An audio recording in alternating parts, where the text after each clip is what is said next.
Secunderabad assembly నియోజకవర్గంలో కేంద్ర మంత్రి కిషన్ రెడ్డి చేపట్టిన బస్తీ బాట విజయవంతంగా కొనసాగింది.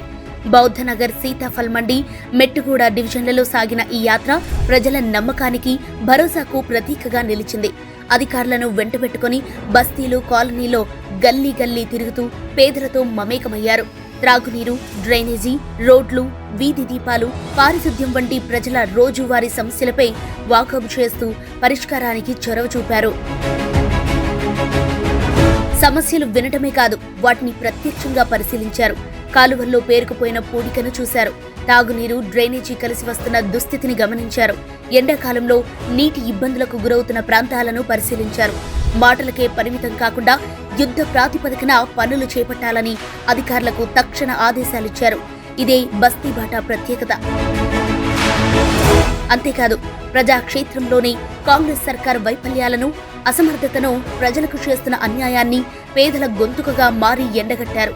హైదరాబాద్ వేగంగా విస్తరిస్తున్న మౌలిక వసతుల కల్పనలో కాంగ్రెస్ ప్రభుత్వం ఘోరంగా విఫలమవుతోందని మండిపడ్డారు.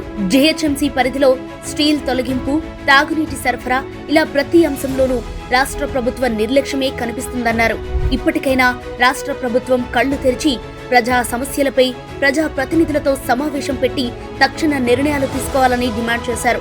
ప్రజాస్వామ్యాన్ని బలోపేతం చేయాలంటే జీహెచ్ఎంసీ ఎన్నికలు వెంటనే నిర్వహించాల్సిందేనని గుర్తు చేశారు. జీహెచ్ఎంసీ ఎన్నికలు ఉన్నాయో, ఎన్నికల షెడ్యూల్ పూర్తి అయిపోయింది. జీహెచ్ఎంసీ పాలకవర్గం రద్దయింది.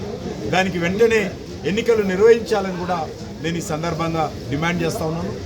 బస్తీ బాటలో భాగంగా పలు అభివృద్ధి పనులకు కూడా శ్రీకారం చుట్టారు. అడ్డగుట్ట, తార్నాక డివిజన్లలో కళావతి కాలనీలో కమ్యూనిటీ హాల్కు శంకుస్థాపన చేసి వివిధ కాలనీల అధ్యక్షులు, సంఘాల నేతలతో సమావేశమయ్యారు. ఆయా ప్రాంతాల అవసరాలకు అనుగుణంగా కార్యాచరణపై చర్చించారు. ఇది ప్రజలతో కలిసి ప్రణాళిక రూపొందించే విధానం. ప్రజల దగ్గరికి వెళ్లి సమస్యలు తెలుసుకుని పరిష్కారానికి ఆదేశాలివ్వటం, ఇదే కిషన్ రెడ్డి బస్తీ బాట ఉద్దేశం. కష్టకాలంలో ప్రజలకు భరోసాగా నిలబడి మీతో నేనున్నాను అనే నమ్మకాన్ని ఈ బస్తీ బాట ద్వారా బలంగా చాటారు. ఇదే ప్రజల మధ్య నిలిచే నాయకత్వం.